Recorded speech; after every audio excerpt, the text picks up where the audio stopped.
안녕하세요. 오마이TV 시청자 여러분 반갑습니다. 저는 오연호입니다. 오연호가 묻다.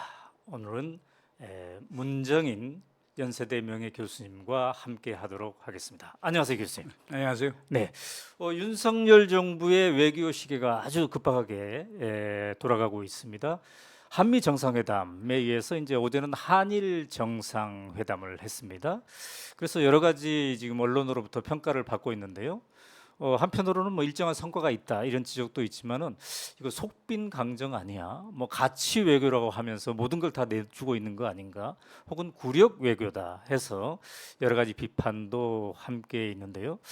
그래서 오늘은 윤석열 정부의 외교 안보 통일 정책 1년을 우리 문정인 교수님을 모시고 채점을 한번 해보려고 합니다. 반갑습니다. 네. 반갑습니다. 그동안 어떻게 지내셨습니까? 네. 매우 건강해 보이십니다. 바쁘게 지냈죠. 아, 그래요? 네. 이렇게 외교 문제가 또 국민의 관심사가 될 때마다 늘 막 교수님을 찾잖아요. 네. 요즘 방송 출연도 자주 하고 그러시죠? 그렇지는 않고요. 네. 최근에 뭐 한두 번 나가고 그랬는데. 아, 네. 그래요. 이제 역대 정권, 그러니까 특히 이제 민주개혁 정권 때 김대중 정부 때는 햇볕 정책 관여하셨고, 그다음에 노무현 정부 때는 동북아 평화 정책론 함께 하셨고, 또 이제 문재인 정부에서도 외교 안보 특별 보좌역이셨죠. 네. 역대 이렇게 민주개혁 정부 새 정부에 연속으로 개입한 학자가 흔하지 않죠. 그렇게 뭐 흔한 편은 아니죠. 네. 그래서 이제 그 새 대통령이 추진했던 남북 정상회담 여기에도 이제 계속 세 분 다 가셨어요. 예, 뭐 운이 좋았죠. 특별 수행원으로요. 네. 그 1, 2, 3차 정상회담 그리고 네. 판문점 정상회담까지 다 참석을 했었기 때문에 네. 뭐 저로서는 엄청난 영광이죠. 네. 그리고 이제 오랜 동안 국제 문제, 외교 문제를 가르치는 교수님이셨고 또 분석도 하셨고 어쨌든 학교 안팎에서 외교 통일 안보 문제에 정통한 전문가이신데 재작년에는 요 책도 냈어요. 그 문정인의 미래 시나리오. 제가 굉장히 재미있게 잘 읽었습니다. 감사합니다. 네. 근데 2년 전에 쓴 책인데 지금도 새롭게 막 지금도 읽어봐도 본질을 관통하고 있구나 이런 생각이 들 정도입니다. 많이 팔렸습니까? 예, 뭐 제가 알기에 한 10,000부 이상은 팔린 걸로 알고 있는데. 이런 책이 예. 외교를 다룬 책이 10,000부 이상 나왔다면은 정말 많이 나간 책이라고 볼 수가 있겠는데요. 자, 그래서 역대 정부에서 외교 통일 안보 정책에 관여하시고 그렇기 때문에 더욱더 지금 특별하게 윤석열 정부의 외교 정책을 쭉 지켜보고 계실 텐데요. 오늘 한번 본격적으로 명과 암을 채점을 해보도록 하겠습니다. 자, 우선 이제 한일 정상회담 얘기를 안 할 수가 없겠는데요. 바로 어제 있었잖아요. 이 정상회담 어떻게 지켜보셨습니까? 뭐 의미는 있다고 봅니다. 우선 네. 그 노다 총리 있었을 때 네. 이명박 대통령하고 위안부 문제 때문에 사실 마찰이 생겨서 네, 네. 사실상 그 셔틀 정상회담이 중단이 됐었거든요. 그렇죠. 그러니까 12년 만에 복원이 됐다. 그런 데서는 상당히 큰 의미가 있죠. 네. 어떻든 일본이 뭐 과거 문제도 다 있구나 하지만 우리 네. 가까운 이웃 아닙니까? 그렇죠. 이웃 국가하고 그렇게 정상 간 교류가 제한적이었다는 음. 것은 문제가 있다고 보고요. 네. 뭐 그런 걸 복원했다는 데서 의미 부여를 할 수 있겠죠. 이제 기시다 후미오 총리랑 지난번에 이제 갔다 왔고 이번에 이제 방문을 해서 함께 나눴는데 어쨌든 뭐 서로 만나는 것을 한번 제대로 이번에 정상회담이라는 포맷으로 한 것 이 자체는 의미 부여를 할 수 있겠다. 물론이죠. 물론이죠. 그러나 이제 모든 국민이 이제 염려했던 대로 네. 이제 역사 문제는 아직도 미제로 남아 있다는 점, 그리고 특히 안보라 북한 핵 네. 위협이라고 하는 안보를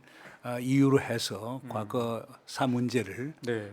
다소 소홀하게 다루지 않았느냐 이런 거에 대해서는 좀 이제 국민적 우려가 있는 것 같습니다. 특히 네. 이제 그 윤석열 대통령이 뭐 두 가지 이제 말씀을 하셨더라고요. 기자회견에서 네. 네. 그 중에서 특히 주목이 음. 되는 부분인데요. 하나는 결국 1965년 청구권 협정과 네. 2018년 대법원 판결을 잘 그 제3자 변제가 그렇죠. 65년 청구권 협정과 2018년 대법원 판결을 잘 조화시킨 절충안으로서 법적 완결성을 가졌다라고 하는 표현을 쓰는 거에 대해서는 조금 저는 동의하기 그게 어렵고요. 법적 완결성은 아니죠. 그건 아니죠. 네. 네. 그다음에 이제 두 번째로 또 문제시되는 것은 네. 과거사 문제 이제 제끼고 네, 네. 이제 미래로 가는 한일 관계를 만들자라고 하는 건데 뭐 그 기본 취지에 뭐 반대하는 건 아니지만은 네. 근데 과거 문제를 잘 정리하지 않고 미래로 나간다는 게 쉽지는 않을 것이다. 그리고 네. 세 번째로는 이런 느낌을 가졌어요. 뭐 뉴욕 타임스나 블룸버그 통신도 얘기를 했지만 네, 네. 이번 한일 정상회담의 가장 큰 승자는 미국이라고 하는 표현을 쓰는데 네, 네, 그렇죠. 결국 미국이 워싱턴에서 한일 관계 개선을 이제 희망하고 있고 한일 관계가 개선이 되면 한미 삼국 그렇죠. 공조 체제가 더 확실해지고 그리고 이런 것들이 북한 위협뿐만 아니고 중국과 러시아에 대한 하나의 네. 그 견제책도 되는 것 아니냐 하는 이런 문제점들이 좀 우려가 됩니다. 근데 네. 여기서 이제 한 가지 제가 네. 드리고 싶은 말씀은 문재인 정부와 이 윤석열 정부를 비교할 필요가 있다고 봐요. 네, 네. 그러니까 가령 뭐 그 지금 여권에 계신 분들은 뭐 문재인 정부가 만들어놓은 어두운 터널에서 빠져나왔다. 문재인 정부의 차가운 관계를 극복해서 한일 관계를 정상화시켰다라고 그러는데 그건 좀 사실을 좀 바로잡아야 될 것 같아요. 네. 제가 뭐 문재인 정부 있을 때는 제가 문 대통령을 옆에서 쭉 지켜보았는데 네, 네. 그때 문 대통령이 아베 총리하고 11차례의 전화 통화를 했고 4차례 직접 대면 양자 정상 회동을 했었어요. 네, 네. 그때 이제 문재인 대통령이 얘기하는 건 이거였어요. 지금 북한 위협, 그다음에 중국의 부상에 따르는 동북아 안보 환경의 변화, 네, 네. 그리고 경제적인 문제점들이 상당히 중요한데 한일 간에서 지금 안보와 경제 문제 협의를 하자. 그러나 역사 문제는 네. 아베 당신하고 나하고 합의를 본다고 해서 해결될 문제가 아니지 않느냐. 우리 대한민국 국민들이 집단 그렇죠. 기억을 갖고 있고 국민적 합의와 동의 없이 우리가 합의한다고 해서 그게 지켜지겠느냐. 네. 그 역사 문제는 시간을 두고 풀어나가자. 그리고 기본적으로 그 위안부 문제나 징용공 문제에서 결국 중요한 건 피해자 중심주의니까 네. 나는 대통령으로서 나는 그 피해자 중심주의 기본 원칙을 하겠다 이런 거였거든요. 네, 네. 근데 이번 윤석열 정부에 와서는 네. 지금 북한의 안보 위협이 상당히 심하다. 음. 한일 협력이 필요하다. 그다음에 경제 안보 중요하다. 한일 네. 협력이 필요하다. 바로 안보와 경제를 위해서 역사 문제는 우리가 좀 옆에 제쳐두자. 라고 하는 건데 네. 그래서 역사가 우리 발목을 잡아서는 안 된다라고 하는 건데 그 차이인데 그건 국민들이 판단하실 거라고 봐요. 어느 접근법이 네, 네. 그러니까 안보 경제 우선주의가 네. 더 바람직한 건지 아니면 조금 시간이 걸리고 어려움이 있더라도 안보 경제와 역사 문제를 병행 추진을 해나가면서 조율을 하려고 하는 문재인 정부의 접근법이 더 국민적 설득력이 있는지 그건 네. 국민들이 판단할 거라고 생각합니다. 네. 사실 이제 외교도 국민적 합의 이게 굉장히 중요하지 않겠습니까? 그래서 이제 지난번에 삼자 변제를 대통령이 얘기했을 때 많은 국내 비판이 있지 않았습니까?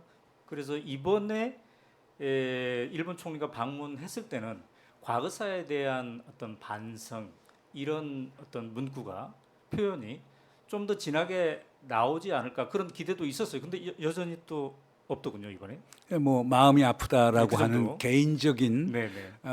어떤 견해를 표명한 건데요. 그러나 제가 볼 때 일본 지금이 일본 정치 구도에서 바꾸기 쉽지는 않을 거예요. 그러니까 뭐 일본 영어로 표현하면 enough이잖아, enough. 네. 그러니까 네. 할 만큼 했다라고 하는 게 일본의 보수 진영의 기본적인 생각이기 때문에 네. 기시다 총리도 그 큰 프레임워크에서 벗어나오긴 상당히 힘들 거라고 봐요. 그렇군요. 그래서 역사 문제는 다 돼 있고 뭐 징용공 위안부 포함해서 이 모든 역사 교과서 이 문제 갖고 네. 한국에 대해서 우리가 사과할 이유도 사죄할 이유도 없다.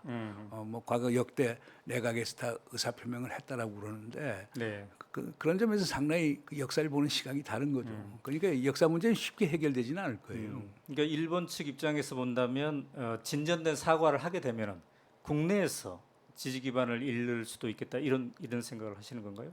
그런 그러니까 말씀이세요? 뭐 네. 근데 그것도 있지만은 그 단순히 국내 정치적 이유 때문만은 아니고 역사를 보는 관점의 차이인 것 같아요. 자체. 그런 그러니까 기본적으로 윤석열 대통령께서도 뭐 하버드 대학 연설에서도 그런 얘기를 했었죠. 네. 결국에 소위 100년 역사, 그렇죠. 100년 전의 역사를 갖고 우리가 일본에 사과를 강요할 수는 없지 않느냐라고 하는 그것도 상대가 있지 않느냐라고 하는 건데 네. 뭐 그렇게 볼 수도 있는데 근데 그게 일본의 시각이에요. 난 네. 그 기억나는 게 아베 총리가 살아계셨을 때 이런 얘기를 한 적이 있었어요. 그게 큰 논쟁이 된 건데 네. 그분 얘기가 네덜란드가 인도네시아를 360년 식민 지배를 했다. 영국이 인도에 대해서 100년 식민 지배를 했다. 프랑스가 네. 베트남에 대해서 60년 식민 지배를 했는데 이들 국가가 사과를 요구하는 거 봤느냐.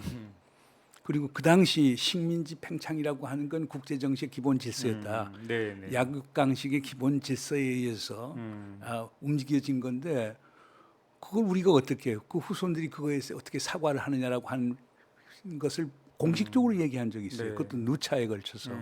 그런데 그런 시각이 일본의 이제 보수 세력이 갖고 있기 때문에 이 사과 문제, 사죄 문제는 쉽지는 않을 거예요. 네. 자 이제 그러다 보니까 우리 국내 언론에서 헤드라인으로 뽑은 것 중에 하나가 후쿠시마 오염수 방류 문제. 한국의 전문 시찰단을 파견하겠다. 일본이 여기에 합의 줬다. 이거지 않습니까? 근데 이것도 뭔가 이 결국은 이 오염수를 방류하기 위해서 명분을 쌓기 위한 게 아니냐. 그래서 한국의 시찰단이 가는 것이 일종의 또 들러리가 되는 게 아니냐. 이런 우려도 있는 것 같아요. 뭐 그런 우려가 나오겠죠. 그러나 네. 이제 분명한 차별을 둬야 될 게요. 개념적으로. 네네네. 시찰이라는 것하고 검증이라고 하는 것은 엄청난 차이가 있어요. 그렇군요. 그러니까 지금 일본 측에서 얘기하는 건 시찰단을 환영한다라고 하는 건데 시찰이라면 가서 보는 거 아니에요. 네네네. 그러나 이제 뭐 과학적 샘플을 해갖고 그것을 이제 우리가 검증을 해서 오염수 방출한 것이 뭐 일본해나 우리 네, 또 네. 그 일본 바다에서나 우리 한국 바다에서 어떤 영향을 주는가에 대해서 아주 세밀한 점검을 하는 것 그건 두 개의 별거라고 보고요. 그렇죠. 그리고 일본 정부가 생각하는 것은 검증은 국제 원자력 기구 IAEA에서 맞아요. 하는 것으로 지금 해놨기 때문에 네.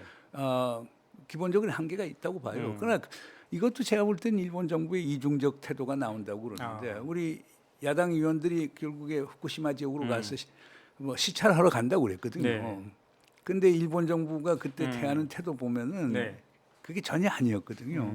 그렇다면 이게 우리 국민들에게 어떤 오해를 줄 수 있느냐면 네. 결국에 윤석열 정부에서 보는 시찰단에 대해서는 아주 환대하고 다 보여줄 거 보여주고 우리 야권에 간 거에 대해서는 보여주지 않는다.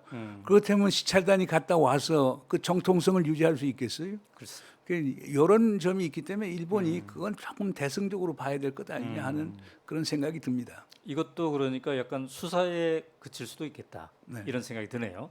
근데 이제 아까 그런 말씀을 해주셨습니다. 이게 한일 간의 정상회담이 우리의 시간표에 의한 게 아니라 이게 혹시 미국의 시간표에 의해서 진행되고 있는 게 아닌가.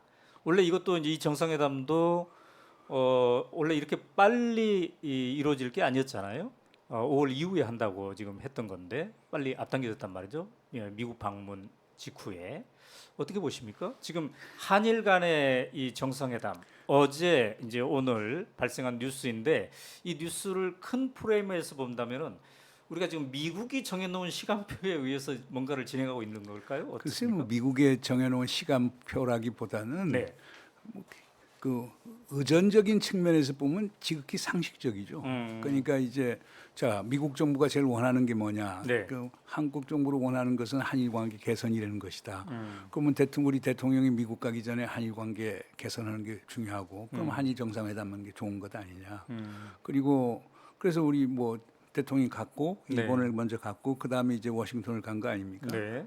그다음에 이제 다녀온 다음에 5월 16일 날 히로시마에서 G7 회의가 있는데 정상 회의가 있는데 그 G7 회의를 넘겨서 기시다 총리가 한국을 방문하게 되면은 아니 한국 대통령이 일본에 아, 두 번씩이나 먼저 가는 거니까 그 소위 그 의전적 대칭성 또 균형성에 맞지 않는 것이 되거든요. 그럴 수도 있겠네요, 그러니까 일본 입장에서는 특히 키시다 입장에서는 네. 우리 윤석열 대통령 사실상 체면도 살려줘야 되니까 그래서 뭐 일부 관료들이 반대하는데도 불구하고 이제 본인이 왔다는 건데요. 네. 또 그렇게 해야 그래서 5월 16일 날 히로시마에서 G7 회의를 열리게 되면 또 거기에서 한미 삼국 정상회담 열리게 된다니까 그럼 모양이 좋지 않습니까? 네. 그러니까 그러면은 자 일본 총리가 한국 왔다 갔다 그래서 협의할 거 다 협의했다. 네. 그 다음에 히로시마에서 5월 16일 날 한미 삼국 정상이 만난다. 그럼 모든 게 이제 점진적 합의를 통해서 네. 사이 기승전 음. 그다음 한미 삼국 정상회담 히로시마 네. 이런 식으로 되니까 의존적으로 모양이 상당히 좋겠죠. 네. 예. 자, 그런데 이제 오늘 이 시간은 윤석열 정부의 외교 정책 1년을 한번 점검해 보는 건데요. 여러 가지 표현을 쓸 수 있겠습니다만 정부 쪽에서는 가치 외교라는 표현도 쓰고 있습니다. 그런데 이제 일각에서는 지금 그 여기에 대한 부정적인 평가들이 나오고 있고 실제로 여론조사들을 보면은 부정 의견이 더 많아요. 외교 정책에 대해서는 어떻습니까? 지난 1년 동안 윤석열 정부의 외교 정책을 볼 때 무엇을 가장 주안점으로, 무엇을 목표로 지금 이렇게 바쁘게 움직이고 있는 걸까요? 그래서 지금 뭐 대통령이 미 의회 연설에서도 그렇고 네. 하버드대학 연설에도 그렇고 제일 방점을 둔 것은 결국에 자유라고 하는 네. 데 방점을 자유. 뒀거든요. 네. 자유. 그러면서 나온 게 시장 경제, 그다음에 인권 민주주의, 네. 법치 이런 이제 가치를 강조하면서 결국에 한국의 가치와 미국의 가치는 소위 동일하다.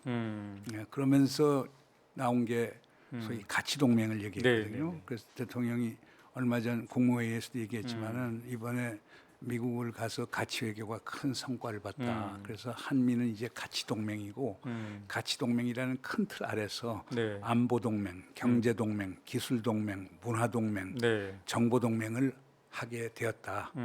이제 한일 관계는 이제 한미 동맹은 이제 새로운 그 차원으로 진입했다라고 하는 발언을 네. 하지 않았습니까? 근데 네.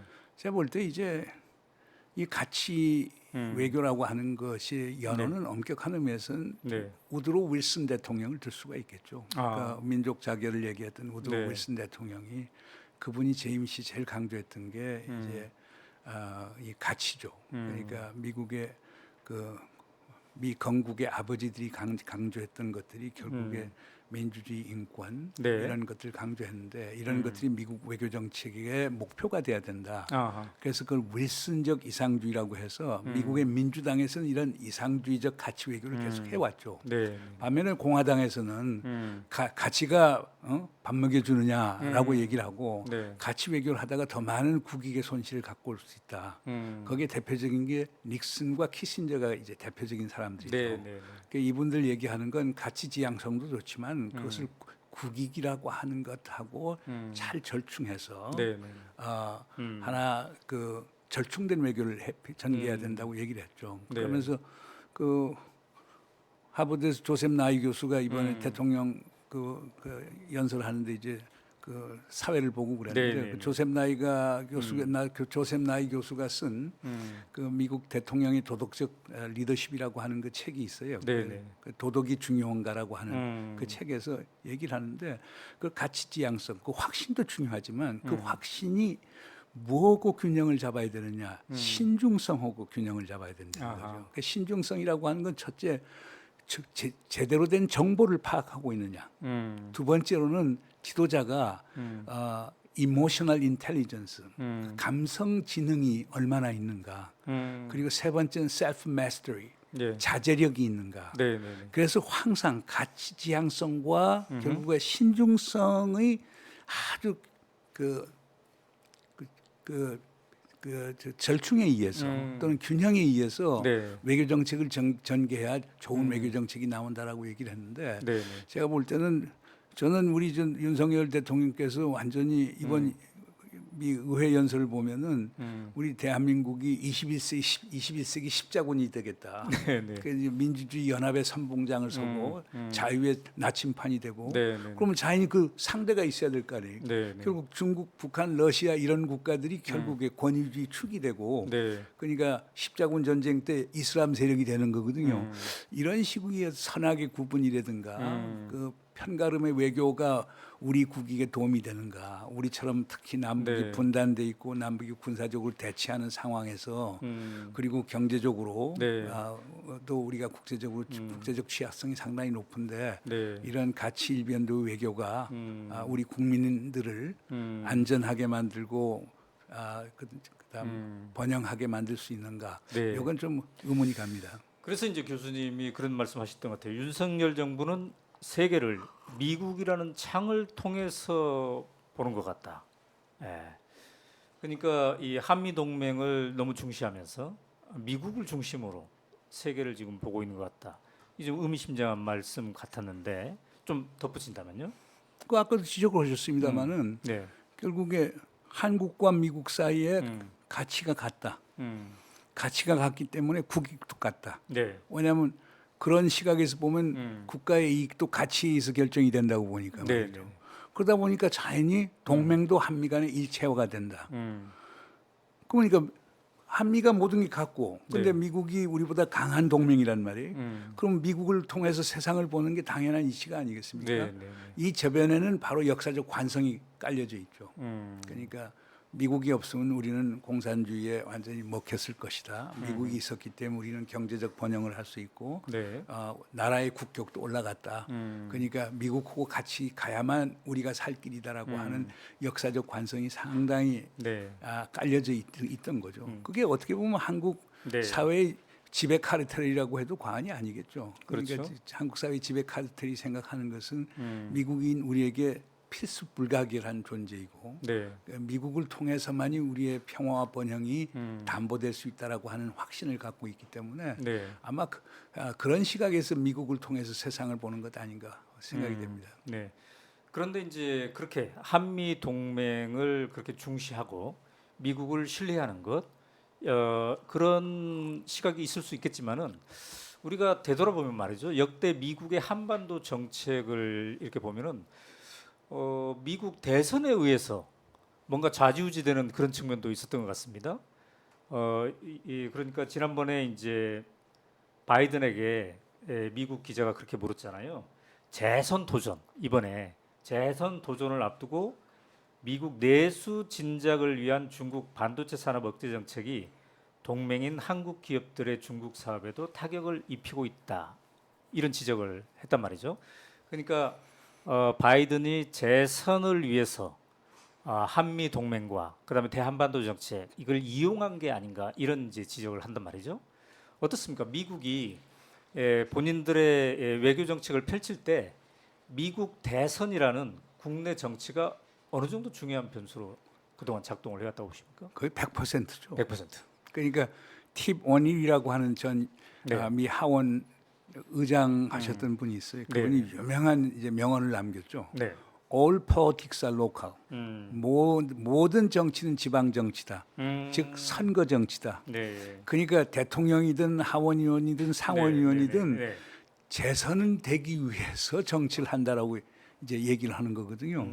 그러니까 바이든 대통령도 마찬가지예요. 네. 지금 보세요. 뭐 작년 5월에 우리 한국 이제 처음 방문하시지 않았어요? 네. 제일 먼저 간 게 어디 있어요? 삼성 공장 가지 않았어요? 떠날 때 누구하고 기자회견했습니까? 정의선 현대자동차 회장하고 네. 했어요. 윤석열 대통령이 아니에요. 이 모든 게 뭐냐? 그리고 그때 올 때도 보세요. 국무장관, 국방장관이 대동을 안 했어요. 네. 상무장관만 왔어요. 그건 결국에 지금 민주당, 공화당이 경합을 하는 조지아주나 텍사스주 같은데 네. 한국에서 투자를 유치해 갖고 이것이 당시에 중간 선거에 도움이 되려고 했던 것. 그러니까 이번에도 마찬가지예요. 이번 윤 대통령 방미하는 것이 뭐 윤 대통령도 국내 정치적 지지를 얻을 수 있겠지만 네. 바이든 대통령 입장에서는 처음보다 내년 대선을 보는 거예요. 그냥 한 예를 들어서 그 정상회담 끝나니까 이제 백악관에서 보면은 정상회담에 대해서 팩트시트 그때 일종의 그 사실 보고서라고 하는 걸 해서 백악관 홈페이지에 올렸더라고요. 네. 거기서 딱 보니까 경제 통계가 우리랑 상당히 달라요. 그러니까 경제 통계 그 백악관의 경제 통계에 따르면은 네. 이번 윤 대통령이 미국을 와서 한국 기업들이 443억 불에 해당되는 투자를 뭐 조지아, 텍사스 이쪽에 했다. 네. 네. 그리고 미국 기업은 넷플릭스 한 기업만 25억 불을 한국에 투자를 했다. 네. 네. 네. 그러니까 한국 기업들이 미국에 투자한 게 거의 10배가 이제 10배 이상이 되는 거란 말이에요. 그렇죠. 거의 뭐 20배 되는 거죠. 네. 네. 네. 이런 것들이 결국에 뭐냐면은 국내 정치를 위해서 한미 정상회담을 활용하고 있다는 것을 얘기를 해주는 거라고 봐요. 그리고 이제 제일 중요한 거는 바이든 행정부의 외교 정책 기조는요. 네. 기본적으로 미 중산층을 위한 외교 정책이에요. 그 이유는 그 힐러리 클린턴이 민주당 대선 후보로 나왔을 때 트럼프한테 패배한 가장 큰 이유가 네. 중산층 그리고 블루칼라 워커들을 결국에 워커들의 지지를 얻지 못한 데서 생겼다라고 하는 판단이 섰고 네. 그렇기 때문에 미국 중산층의 지지를 받아야만이 민주당이 정권을 재창출할 수 있다. 그러면 결국에 정책이 다 글로 가는 거예요. 외교 정책까지도. 자, 그렇다면은 미국 대선에 한국의 외교가 노란하고 있다 이렇게도 표현될 수가 있겠어요? 그거는 뭐 노란한다고 얘기할 수는 없는 거고요. 그러니까 기본적으로 뭐 외교 정책이라는 것도 내치의 연장 아닙니까? 네. 결국에 뭐 누구든 대통령이 된 사람은 본인이 생각하는 자기의 개인적 이익하고 네. 국가 이익을 동일시하는 경향이 많으니까요. 그러니까 뭐 바이든도 그렇게 생각할 거 아닙니까? 자기가 대선이 돼야만이 미국이 더 소위 평화롭고 번영한다라고 주장을 할 거고, 네. 뭐 윤석열 대통령도 미국 가서 정상회담을 잘해야 한국이 국익이 된다고 보니까 그런 시각에서 보는 것이 뭐 미국에 노란한다고 얘기할 수는 없는 것 자, 같고요. 우리 교수님의 책 문정인의 미래 시나리오 여기에 미국 대통령들이 어떻게 외교 정책을 자기 내치에 유리하게 활용하고 있는가를 언급한 대목이 있더라고요. 지금 화면에 나오고 있는데 외부의 위협과 그에 따른 위기는 현직 대통령의 항상 유리한 정치적 입지를 만들어준다. 미국적 가치와 이념을 강조하며 중국을 악마하는 것은 트럼프의 정치적 셈법의 커다란 호재였다. 미국과 대등해지는 중국을 좋아할 미국인은 없다. 트럼프는 이러한 미국인의 인지구조를 중국 때리기를 통해 대선 중국에 최대한 활용하려 했다. 이게 이제 지난 대선 직전에 트럼프가 왜 그렇게 중국하고 패권 경쟁 노선을 견지하는가를 풀이하면서 책에다가 258쪽에 이렇게 적어놨던 건데요. 다시 읽어보니까 정말 새삼 미국의 국내 정치와 외교의 관계를 잘 이해할 수가 있게 되네요. 네. 그 문제는 트럼프만 그런 게 아니에요. 지금 바이든도 그렇다는 똑같이 거죠. 하고 있죠. 네, 바이든도. 네. 그래서 우리가 이제 한편에서는 우리가 미국 정치를 두고 볼 때 공화당, 민주당의 양당 구조 대결이지 않습니까?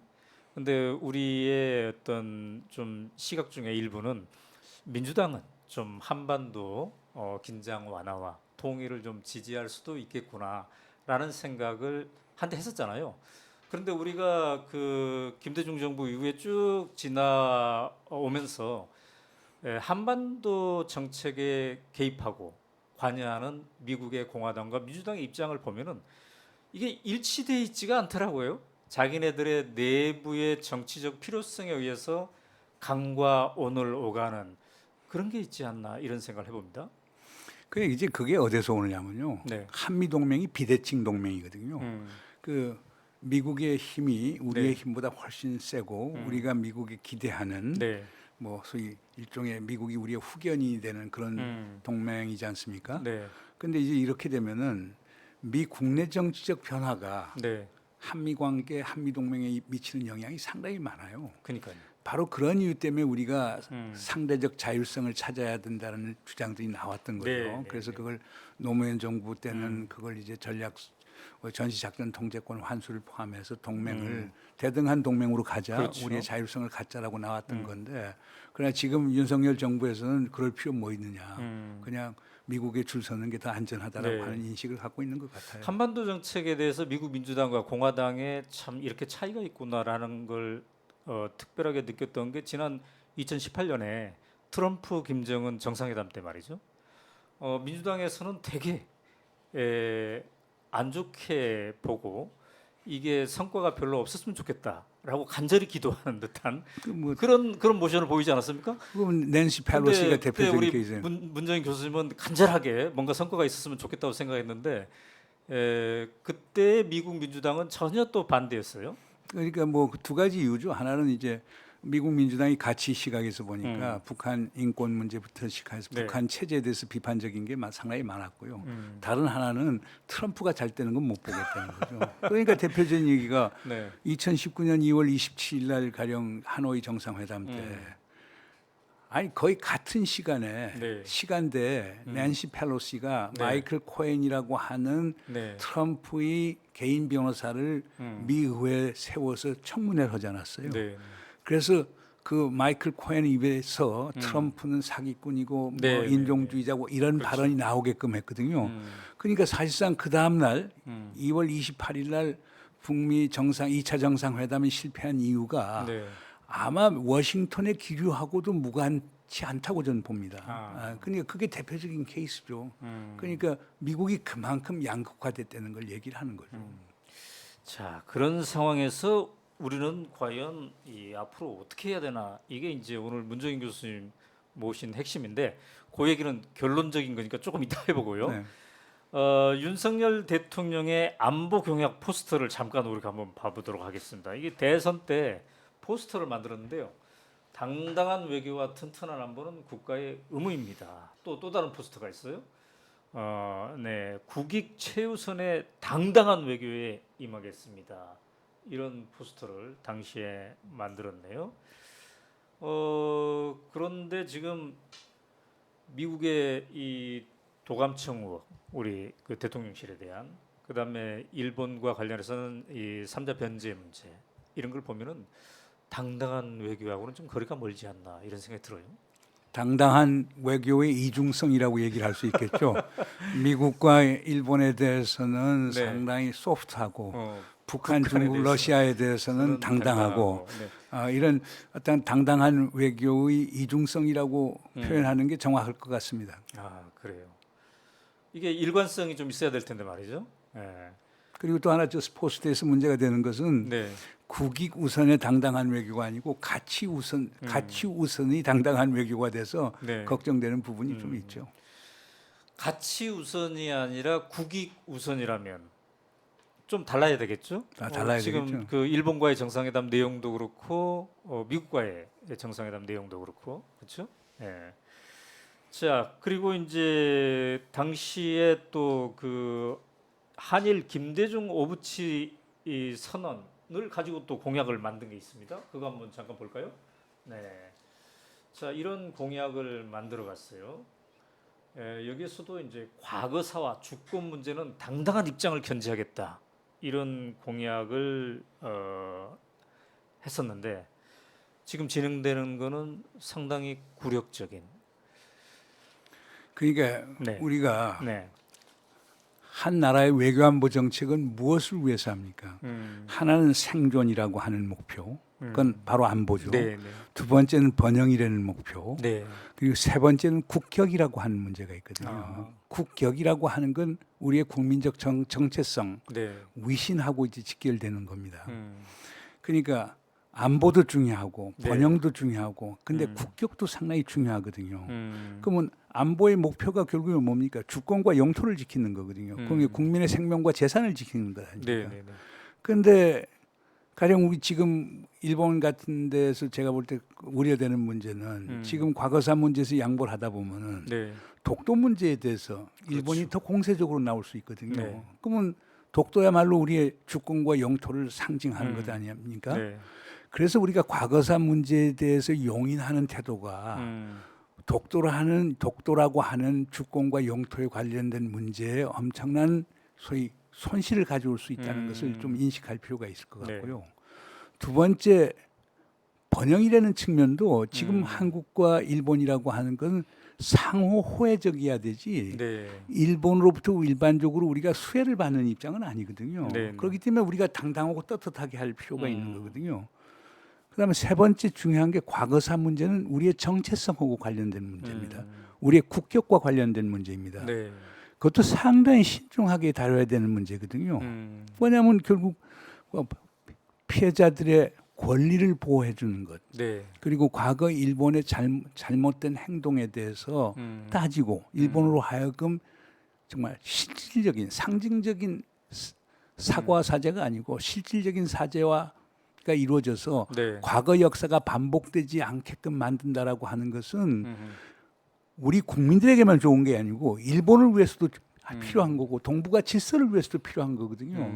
그래서 이런 점에서는 당당한 외교라는 걸 말로만 하시지 마시고 네. 네, 정말 우리 현실에 비추어 봐서 아주 결기 있는 외교를 할 필요가 있지 않느냐 생각이 됩니다. 근데 대일본 저자세를 계속 이렇게 가다 보면은 나중에 또 윤석열 대통령은 독도 문제, 독도도 내주는 건 아닐까요? 설마 그렇지는 않겠죠? 그러니까 이제 그게 네. 우리가 이명박 정부를 되돌아볼 필요가 있죠. 네. 뭐 이명박 대통령께서는 이제 오사카에서 태어났고 그리고 그 당시 이상득 네. 그 국회 부의장 표현에 의하면은 네. 이명박 대통령의 친형이시기도 하지만은 이명박 대통령은 뼛속까지 네. 친이다라고 이렇게 표현을 했고 그게 일본에서 많은 기대를 했죠. 음. 결국에 2012년 노다하고 교토 회동이 이제 결렬이 되기 시작하면서 이명박 대통령이 일본에 대해서 상당히 반감을 갖기 시작했죠. 네. 그러면서 결국에 임기 마지막 해 8월에 독도를 방문해 버리지 않았어요. 네. 그게 한일 관계를 완전히 냉각화시킨 거예요. 아. 그건 문재인 정부 때가 아니고 한일 관계가 냉각화된 것은 네. 이명박 대통령이 독도 방문해서 결국 촉발이 되는 거라고 볼 수 있거든요. 아. 그래서 저도 걱정이 네. 윤석열 대통령이 지금 일본하고 이렇게 전향적으로 가는 것도 좋긴 좋은데 음. 만약 우리 국민들의 기대에 부응하지 못하고 네. 일본이 윤석열 정부에 협조하지 않은 상태에서 뭔가 뒤틀리기 시작하면은 네. 또 오히려 윤석열 대통령도 이명박 대통령처럼 할까 봐서 그런 우려가 좀 있습니다. 만회하기 위해서 또 극과 극으로. 그 가능성도 배제를 못 하겠죠. 아, 예. 그렇군요. 자, 그런데 이제 우리의 관심사 중에 하나는 누가 이런 윤석열 정부의 외교 정책을 준비하고 집행하고 있을까에 대한 거예요. 지난 1년 동안 좀 우려스러운 게 많은데 어떻습니까? 그동안 쭉 역대 대통령을 이제 모셔본 분으로서 외교 정책의 최종적인 결정은 당연히 대통령이 하겠지만 보좌진들의 중요성도 상당하지 않습니까? 지난 1년 동안 윤석열 정부의 외교 라인 그리고 대통령과의 관계 지켜봤을 때 어떤 문제점이 있습니까? 글쎄요, 그러니까 지금 뭐 대통령 가까운 뭐 지근거리에 있는 사람이 이제 김성한 교수는 네. 이제 안보실장 맡았지만 김성한 그다음에 우리 지금 김태효 네. 박사 그다음에 주일대사는 뭐 윤덕민 지금 국립외교원장 하는 이제 박철희 이런 분들이 상당히 이제 네, 네. 그 비관료 출신으로서 이제 자문을 하고 있고 네. 다른 한면에는 무슨 우리 뭐 조태용 지금 안보실장 포함해서 쭉 하고 있는데 저는 뭐 다 우수한 사람들이에요. 저 개인적으로 잘 아는 사람들이고 우수한 사람들인데 그러나 이제 저하고 차이점은 저는 그 양반들이 상당히 그 과거 저 부시 행정부 때의 그 니오콘들하고 생각이 상당히 비슷하다고 네, 봅니다. 네. 왜 그러냐면 이 양반들이 그 자유라는 가치를 강조하는 것도 좋지만 도덕적 우월주의가 상당히 강합니다. 그러니까 뭐 북한이나 중국에 비해서 우리 네. 도덕적 우월하고 그 우리의 도덕적 가치를 이제 미국하고 일본하고 이제 일체화시키면서 네. 도덕적 우월주의가 상당히 강하고 두 번째로는 힘에 의한 평화를 강조하거든요. 네. 그러니까 힘에 의한 평화라고 하는 건 어떻게 보면 상당히 공격적 현실주의라고 얘기를 할 수 있거든요. 네, 네. 그리고 세 번째 얘기하면은 미국, 일본하고는 쌍방주의가 잘 되는데 다른 국가들하고는 상당히 일방주의적인 것 같아요. 또 북한 같은 경우나 네, 또 네, 중국 같은 경우에서도 상당히 일방주의적인 경향이 강한데 사실 미국의 그 니오콘들 얘기할 때 그 세 가지를 얘기합니다. 첫째가 도덕적 우월주의, 그 미국 가치의 절대주의. 두 번째로는 소위 패권적 일방주의. 세 번째로는 공세적 현실주의 보통 얘기를 하거든요. 그래서 난 지금 대통령을 둘러싼 분들 쭉 보면은 네. 미국 그 부시 행정부 때 니오콘이 환생해서 한국에 온 것 아니냐 하는 그런 느낌을 갖습니다. 네. 그 사람들은 우수하지만 기본적으로 보는 관점이나 시각이라고 하는 건 니오콘적 시각이 상당히 강하죠. 참모진은 그렇다 치고 윤석열 대통령의 어떤 특성하고 지금 외교 정책이 보여주는 것과는 어떤 연관성이 있을까요? 글쎄요, 난 뭐 윤석열 대통령 개인적으로 모르니까 뭐 음. 그런 거에 대해서 코멘트를 할 수는 없겠지만 그러나 본인 과감성, 결단력 뭐 이런 것들을 보여주는데 그 네. 다른 사람 눈에는 그게 음. 소위 독선과 오만과 아, 음. 결국에 독선, 오만 뭐 어떤 경우는 뭐 무능을 얘기하기도 하는데 네. 이런 것들이 나오는 것 아닌가 생각이 됩니다. 그냥 보는 시각에 따라 다를 겁니다. 어느 그러니까 인터뷰에서는 그 제왕적 대통령의 스타일이 외교에서도 이렇게 나오는 게 아닌가 이렇게도 또 지적하신 것 같더라고요. 이거 뭐 지금 윤석열 대통령이 하는 거면 제왕적 대통령하고 같죠. 왜냐하면은 우리가 대통령이라고 하는 건 아까도 얘기했지만 네. 신중성도 있어야 되고 음. 결국 대통령이 된 자리가 네. 이게 민주주의 체제 하에서는 국민의 뜻을 받들어서 네. 그 정책을 이행하는 것 아닙니까? 네. 그러니까 사실상 우리가 대통령의 자리는 국민이 원하는 걸 신탁 관리해 주는 자리예요.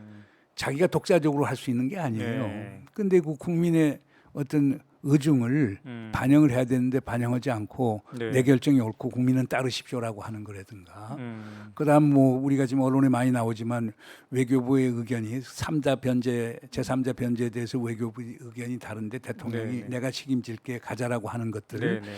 이런 일련의 것들을 본다라고 하면은 그 어떻게 보면 오히려 박정희 전두환 시대보다 더 대통령의 어떤 제왕적 권한이 있는 것 아니냐 하는 느낌이 듭니다. 우리를 당혹했게 했던 것은 지난 4월에 한미 정상회담 직전에 안보실장이 김성한 안보실장이 그만둔 거예요. 그런 거는 다른 정권에서도 보기 힘들었죠. 뭐 근데 뭐 그럴 수는 있겠죠. 뭐 인사 정책에 얼마든지 할 수 있고 그리고 뭐 나머지 남아 있는 사람들이 뭐 한미 정상회담 잘할 수 있다라고 뭐 확신이 있으면 하긴 하는 건데요. 그러나 대통령이 전반적인 정책 운영 스타일로 보면은 네. 그 어떤 분은 뭐 정책 독재라고 하는 표현도 쓰던데, 네. 그러니까 상당히 그 제왕적 성격이 상당히 강하죠. 그리고 대통령은 그게 대통령의 권한이라고 생각을 하는데 네. 한번 그걸 되짚어 볼 필요는 있을 것 근데 이제 같아요. 한일 정상회담, 한미 정상회담 이 큰 이벤트들이 계속되고 있잖아요. 네. 이럴 때 이 정부의 외교 정책이 제대로 되고 있나? 다른 시각의 사람들은 어떠한가? 이런 것들을 한번 또 들어볼 만도 하잖아요. 혹시 대통령실에서 뭐 연락 같은 거 안 옵니까? 그런 건 없었습니다. 근데 뭐 제가 볼 때는 지금 정부에서 일하는 친구는 다 스마트하고 똑똑한 사람들인데 네. 그렇게 협의하는 스타일들은 아니고요. 협의는 안 해요? 왜냐하면 그 친구들은 답이 있으니까. 리오콘들은 답이 있는 거죠. 자기네들의 답이 있고. 답이 있기 때문에. 네. 그리고 그건 옳다고 생각하니까. 근데 이제 그게 왜냐하면 위험할 수 있죠. 그러니까 정책이라고 하는 것은 실사구시에서 움직여주는 게 아니고 네. 기본적으로 가치 지향성에 있어서 결국 원하는 대로 가는 거죠. 그러니까 이걸 우리 뭐 어떻게 보면 그 옛날 뭐 병자호란 때 숙명 세력들 성리학의 네. 기초를 둔 네. 그건 가치 지향적인 거거든요. 답이 있는 거니까. 뭐 그 김상한의 뭐 주전파들 포함해서 그 시각이 하나 있고 그 당시 이제 주화파인 최명길이 같은 경우는 네. 실학파적 성격이 상당히 강하다는 네, 거예요. 네, 네. 실사구시의 성격이 강하고 역지사지가 상당히 강한데 네. 내가 볼 때는 지금 정부의 대통령을 모시는 분들은 그런 어떤 그 성리학적인 선악 판단론, 12를 나누는 12지론 이게 강한 것 아닌가 하는 생각이 듭니다. 그런 분들은 의견 묻지 않지 않습니까? 네. 그래서 뭐 본인들끼리 그렇게 하는 건 좋은데 이게 이제 나라의 운명과 또 국민들의 삶 이거에 이제 중대한 영향을 미치니까 우리가 이렇게 지금 함께 얘기를 해보고 있는데요.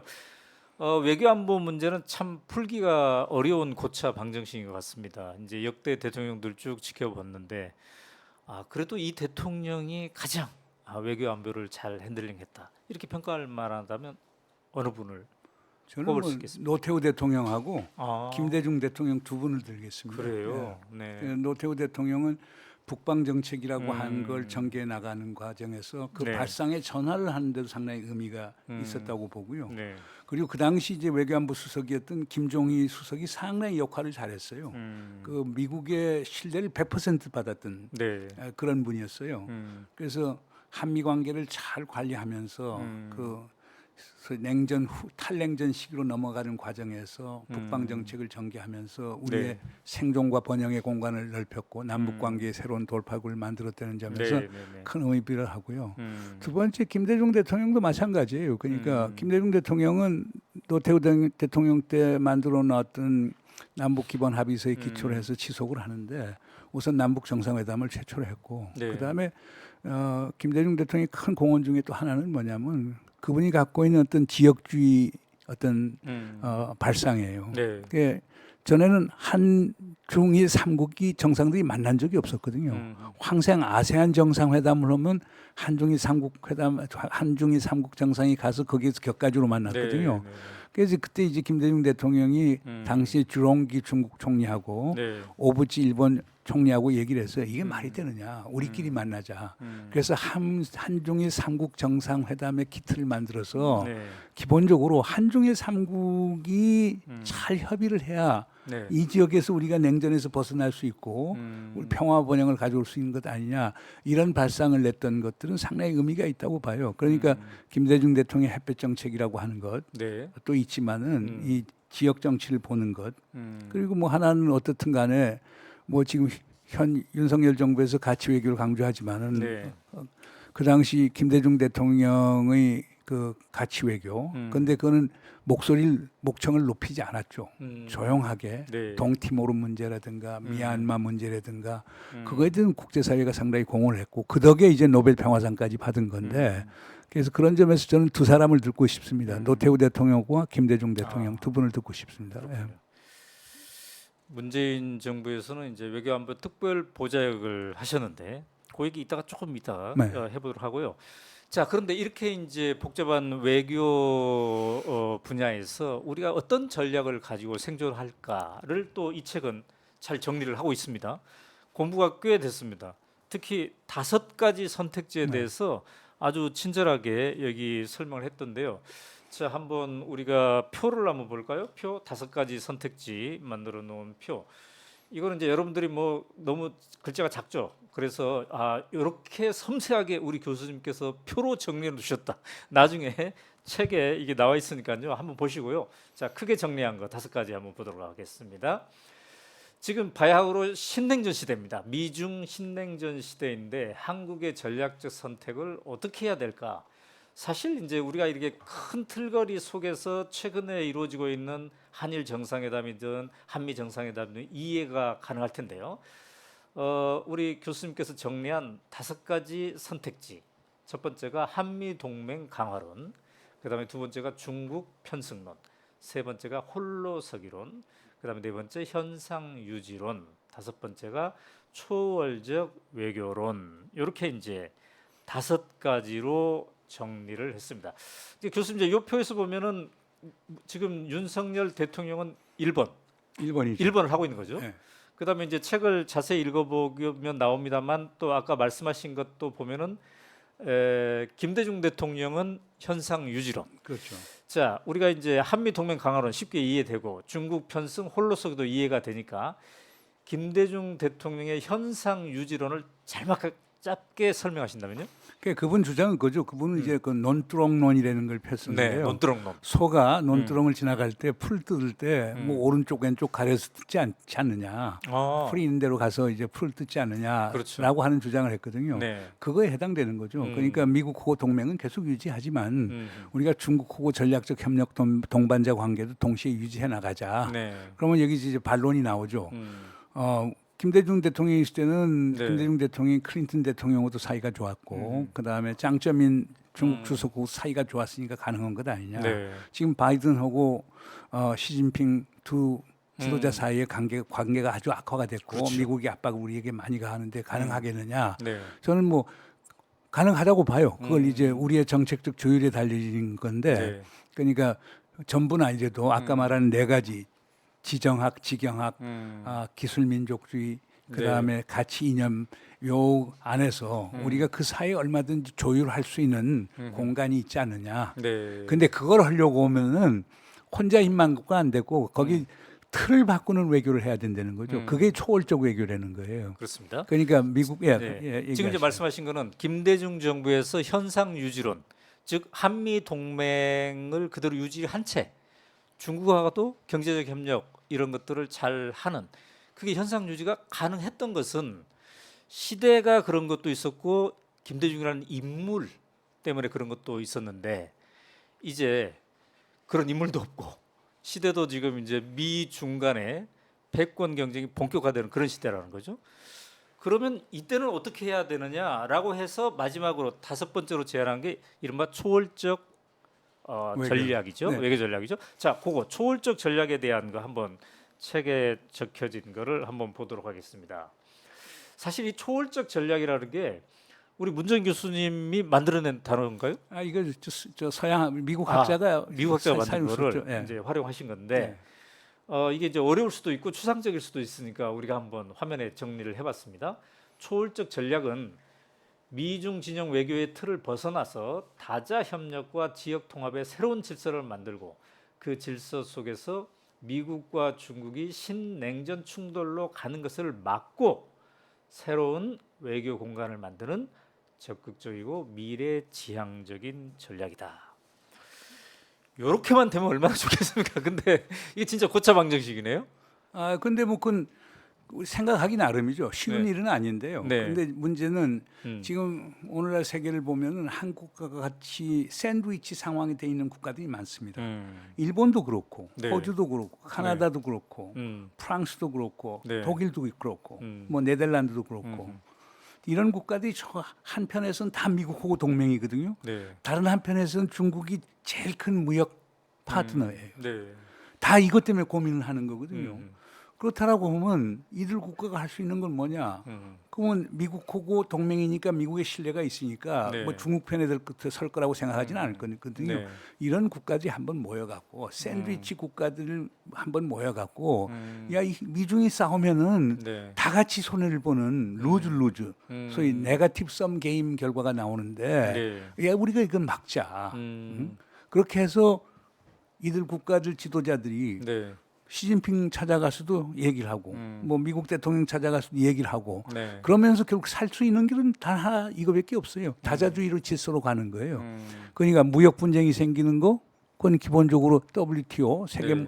무역기구 체제로 환원해서 다자주의를 강화하고 그다음에 기술 민족주의 충돌 생기는 것 새로운 테크놀로지 라운드 같은 걸 만들어서 네. 기술 과학기술과 관련된 질서를 만들어서 서로 이 배타주의적 기술 민족주의를 못하도록 만들면 되는 거거든요. 네. 네.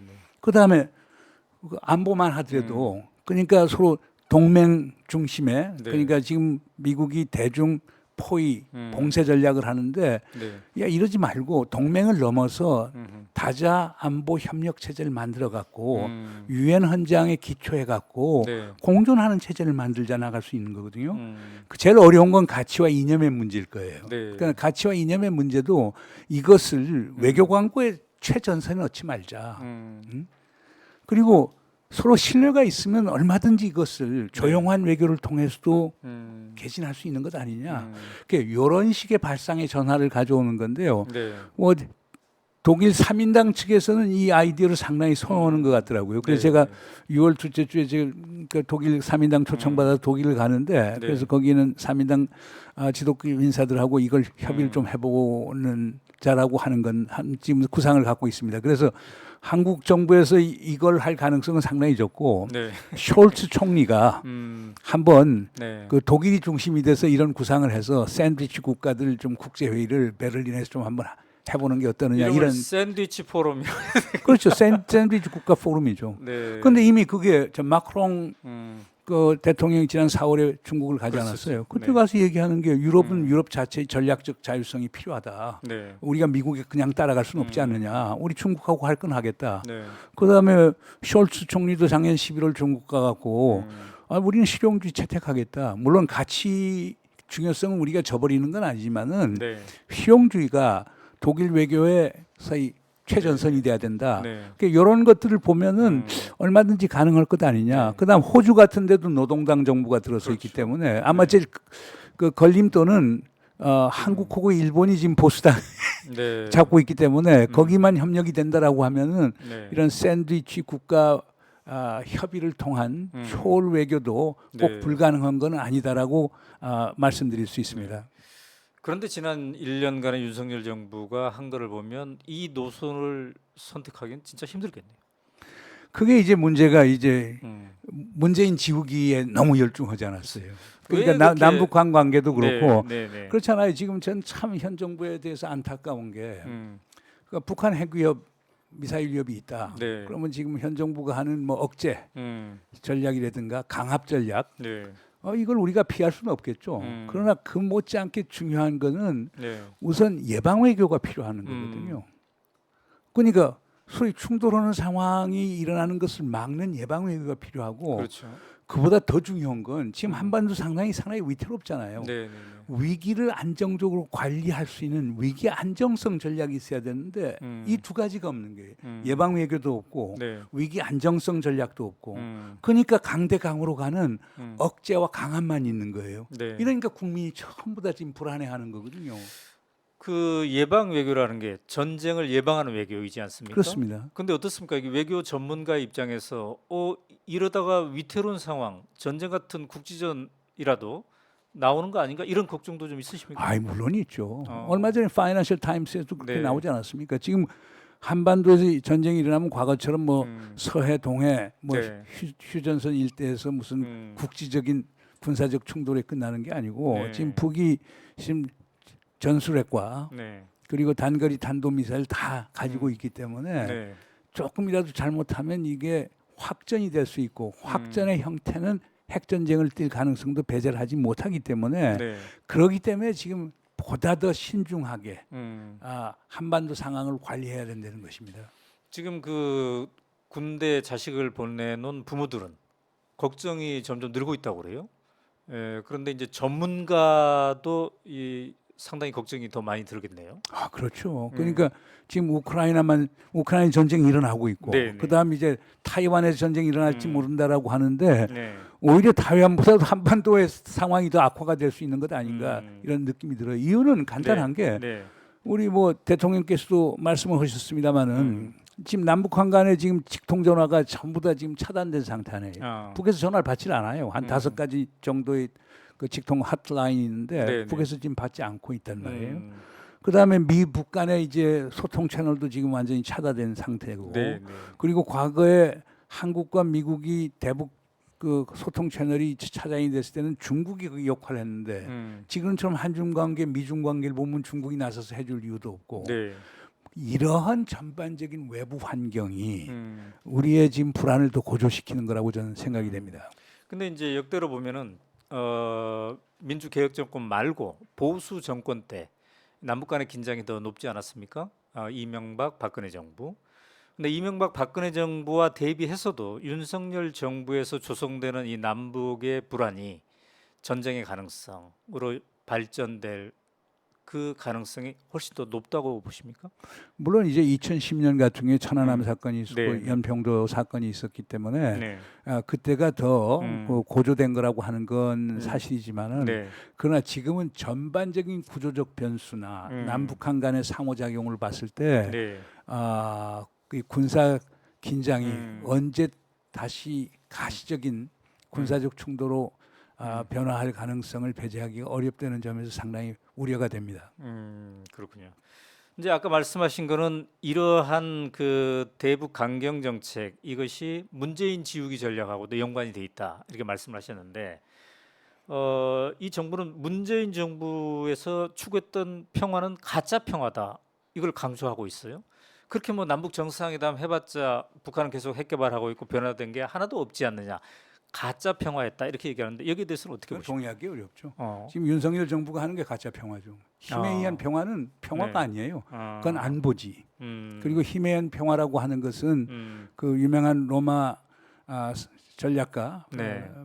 베게티우스라고 하는 사람이 얘기한 네. 소위 평화를 원하면 전쟁을 준비하라고 하는 데서 나오는 거거든요. 네, 네, 그리고 네. 그걸 이제 또 1980년대 로널드 레건이 당시 소련을 이제 대할 때 나온 게 힘에 의한 평화를 얘기하는데 네. 힘에 의한 평화라는 게 기본이 뭡니까? 자, 북한에 대해서 강압적인 압박을 가한다. 그럼 북한이 황복해서 대화에 나오든지 네. 아니면 북한이 내부적 붕괴를 과정을 겪든지 이 둘 음. 중에 하나라는 거거든요. 네, 네. 근데 힘에 의한 평화라고 하는 건 기본적으로 한반도에서 군비 경쟁을 촉발시키고 전쟁의 가능성을 더 높게 만들면서 네.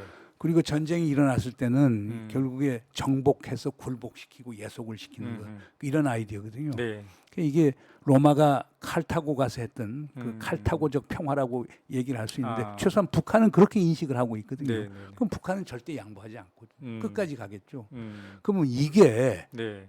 가짜 평화지 이게 어떻게 진짜 평화입니까? 그럼 문재인 평화는 뭐였냐? 간단해요.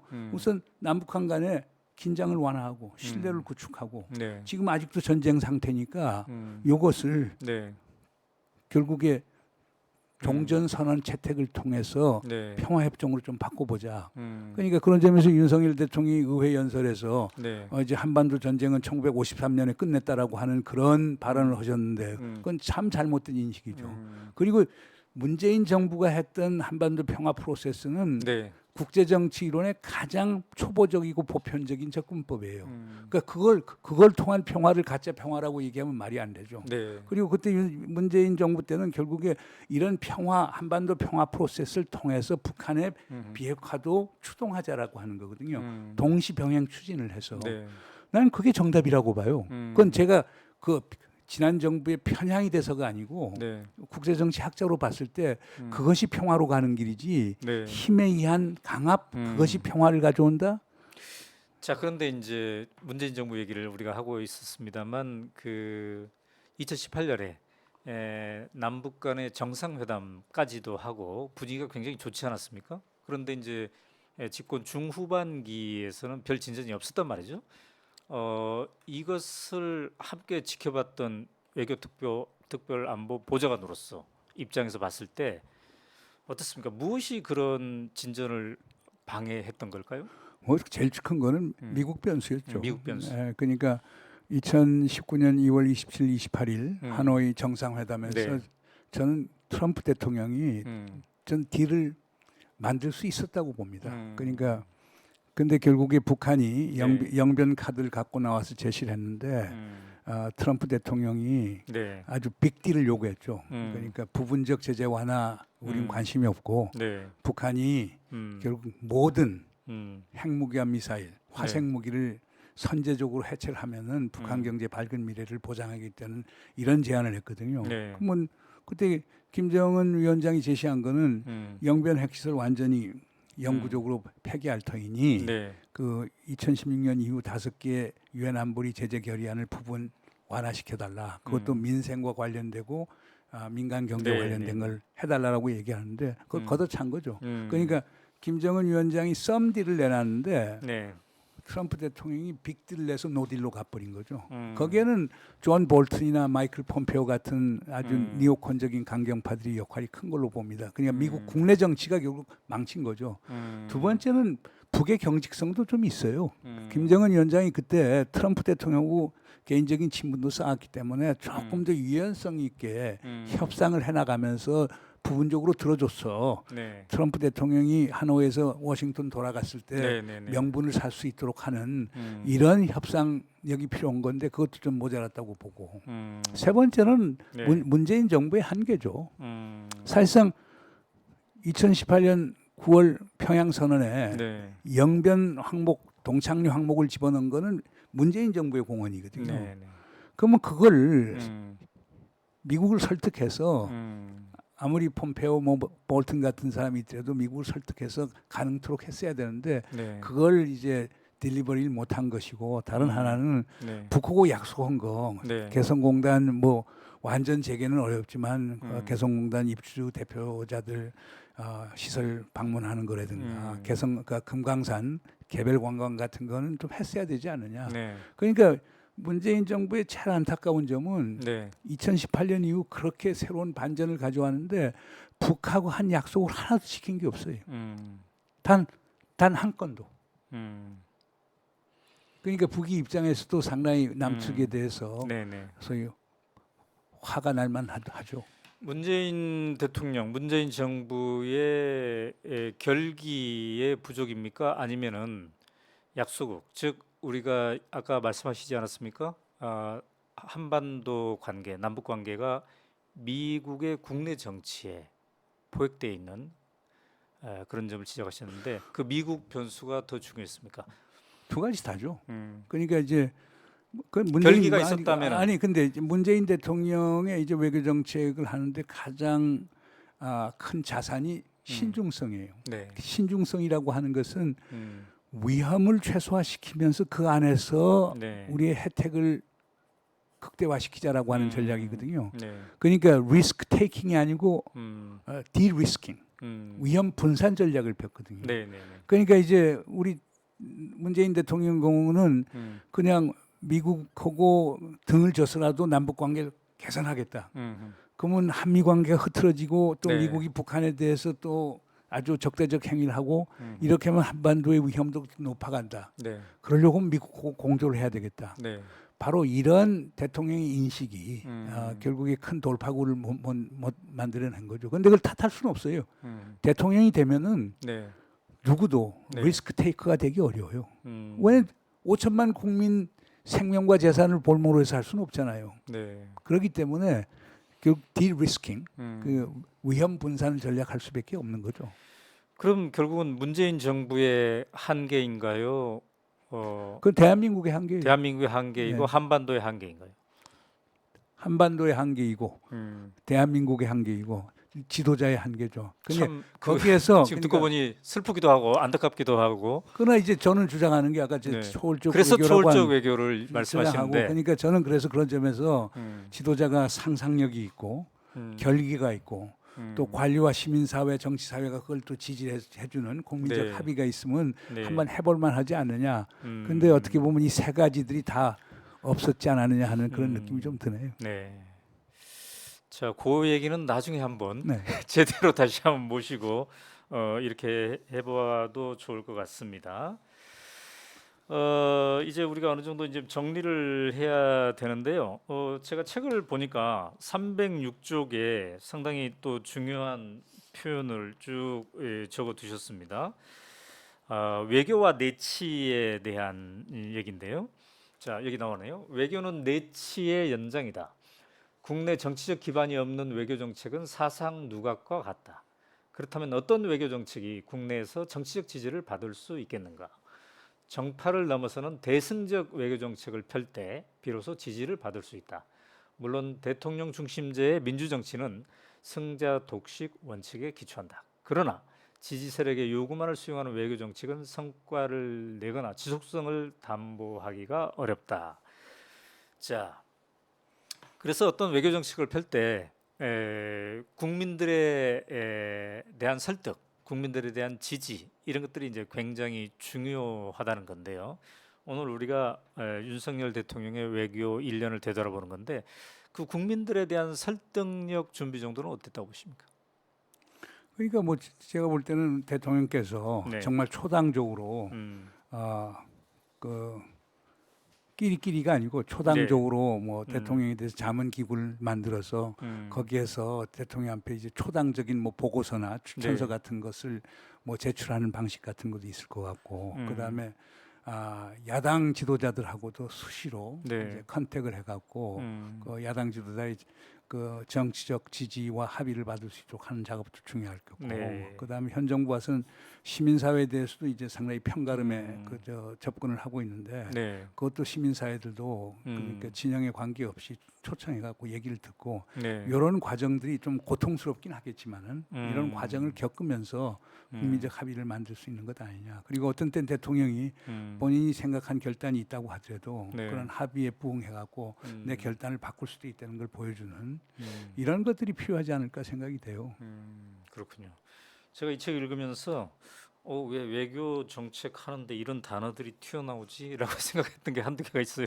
그 중에 하나가 지도자의 창의성, 창조성 이런 표현인데 아까 그 문재인 정부 때 왜 이렇게 남북 관계가 골문 직전에서 이게 안 터지나 골이 안 터지나 그러면서 우리가 초월적 얘기했잖아요. 그게 실현 불가능하지만 매우 어렵지만 창의성, 창조성 지도자들이 이걸 가지면 그 틈새에서 뭔가 문을 또 열 수도 있겠구나 이런 생각을 해봅니다. 그 한편에서 구조적 제약이 있고요. 네, 다른 한편에서는 대통령 개인의 네, 능력, 창의성, 상상력 이런 것들이 필요한데 문제는 이제 그 옆에서 보좌하는 분들이 그걸 어떻게 잘 연계될 수 있도록 하느냐 하는 게 상당히 필요하겠죠. 갑자기 이런 생각이 드네요. 2018년, 19년 이때 김대중 대통령이 있었다면 어떻게 됐을까요? 별반 차이는 없을 거예요. 아. 그냥 미국이 너무나 미국의 미국이 그- 워낙 예측 불가능했기 때문에. 네.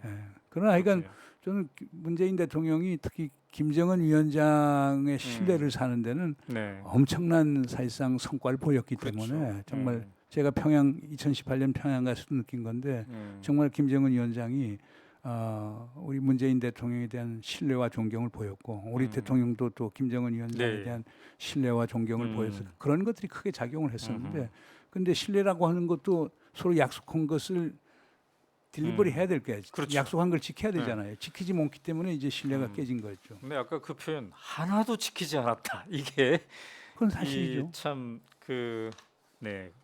자, 그런데 또 하나의 표현이 이 책에 나온 그 참신한 게 공공 외교라는 표현이었습니다. 그러면서 시민이 참여하는 시민과 정보를 나누는 시민이 함께하는 외교 이런 표현들이 등장한단 말이죠. 왜 오늘 이제 시청자들이 함께 이 방송을 지켜보고 있을 테니까 그거 뭐 외교 전문가들, 대통령, 외무장관 이런 사람들한테 맡겨둬야 되는 거 아니야? 우리는 잘 모르는 부서가 아니야? 이렇게 생각할 수도 있잖아요.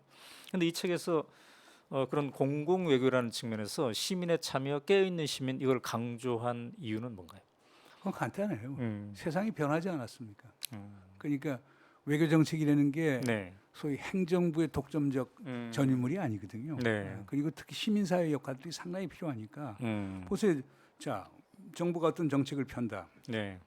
정부 관리를 보내서 설득하는 것. 음. 그건 자연히 정부 입장을 취한다고 보겠죠. 네. 그러나 시민사회 같은데 사람들, 학자, 전문가들, 언론인들 해서 가서 뭐 진솔하게 얘기를 해달라고 그러면은 네. 그런 것들이 현지인 사람들에게 훨씬 더 먹힐 수가 있겠죠. 음. 그러니까 요즘에 외교라고 하는 것은 네. 저 관료 중심의 단선적 외교가 아니고 소위 총체적 외교죠. 네. 입체적 외교여야 되기 때문에 네. 이 시민사회 역할, 전문가의 역할이 상당히 중요하고 음. 그런 것들이 오히려 정부 당국자의 설득보다 더 효과를 볼 수가 있습니다. 그런 점에서 공공외교는 상당히 중요한 것이죠. 그렇군요. 네. 자, 어느덧 이제 우리가 마무리를 해야 되는. 시간이 훌쩍 지났네요. 우리 문정 교수님 오랜만에 이제 오마이 TV 함께 했는데요. 함께 해준 시청자들에게 마지막으로 하고 싶은 얘기 있으시면. 오마이 뉴스 TV 계속 시청 많이 해주십시오. 네, 감사합니다. 우리 문정인 교수님도 앞으로 종종 이제 나오셔가지고 우리들에게 눈을 좀 이렇게 좀 큰 차원에서 확 좀 트이게 이렇게 해주시면 감사하겠습니다. 여러분 오늘 어떻게 지켜보셨습니까? 저는 여러 가지 말씀 중에 남북 관계를 미국의 국내 정치가 주무르고 있다. 이런 표현 다시 한번 이제 듣게 되는데요. 그럴 때일수록 우리 오늘 문정인 교수님이 마지막 결론에서 얘기한 초월적 외교에 대한 상상적인 시각 이게 중요한 것 같고요. 또 우리 깨어있는 시민들이 함께 이 외교에도 관심을 갖고 감시하고 하는 것도 매우 중요한 것 같습니다. 자, 오연호가 묻다 오늘은 여기서 이제 마칠 텐데요. 녹화 방송이 일요일 날 밤 10시에 또 진행이 됩니다. 늘 관심 가져주신 오마이TV 시청자 여러분 감사하고요. 네, 편안한 오후 보내시기 바랍니다. 감사합니다.